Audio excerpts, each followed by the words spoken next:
Ahojte priatelia, vítam vás v ďalšom pokračovaní videa o azijských potravinách z Happy Woku. Dnes si niečo povieme o karipastách. Karipasty máme 3 základné druhy, zelené, červené a žlté.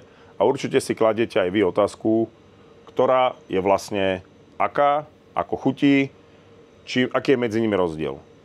Pasty, ako vidíme, rozlišujú sa hlavne farbou. To je taký ten prvý znak, ale čo ktorá farba znamená, už sa dozvieme jedine z etikety a zo zloženia. Yellow, red a green sú všeobecné pasty do Indočíny, respektíve ten región Ázia, Thajsko. Tam sa vlastne používajú tieto 3 základné pasty. Karipasty sú úžasné v tom, že skutočne sa dajú použiť s akýmkoľvek jedlom. Či je to hovädzina, bravčovina, králik, ryba, zeleninové jedlá. Dokonca si to viem predstaviť aj na nejakých cestovinách. Najštiplavejšia v tomto prípade od výrobcu Kok Brand je práve zelená green curry, ktorá má obsah čili až 33%. Obsah tohto farebného obalu je vlastne takýto. Je to taký plastový sáčok, v ktorom je pomletá tá pasta. Není to žiadne korene, ako my sme zvyknutí zo slovenskej kuchyne, že kurča na kari z prášku. Nemá to s tým absolútne nič spoločné. Je to vlastne zmes citrónovej trávy, galangu a vlastne takéhoto azijského základu, ktorý proste dodáva jedlu tú komplexnosť. Keď použijete karipastu, jedlo už nemusíte nejak ináč vychucovať. Všetko potrebné je tu. Obsahu tohto balenia.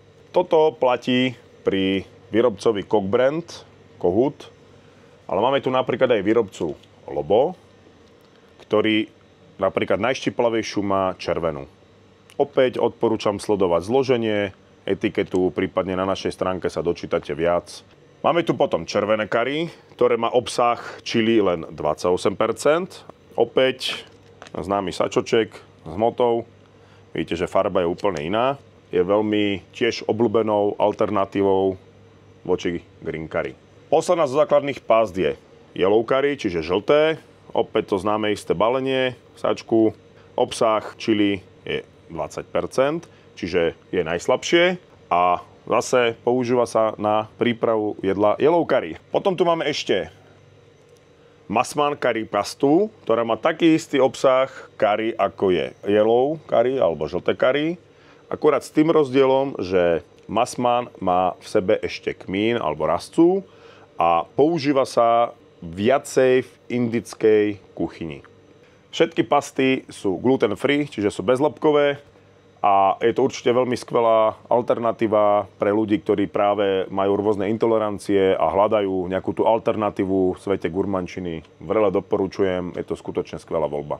Priatelia, nezabudnite nás sledovať na všetkých sociálnych sieťach, YouTube kanále a takisto na našom webe Happy Wok, kde nájdete množstvo blogov a receptov. Ďakujem za pozornosť.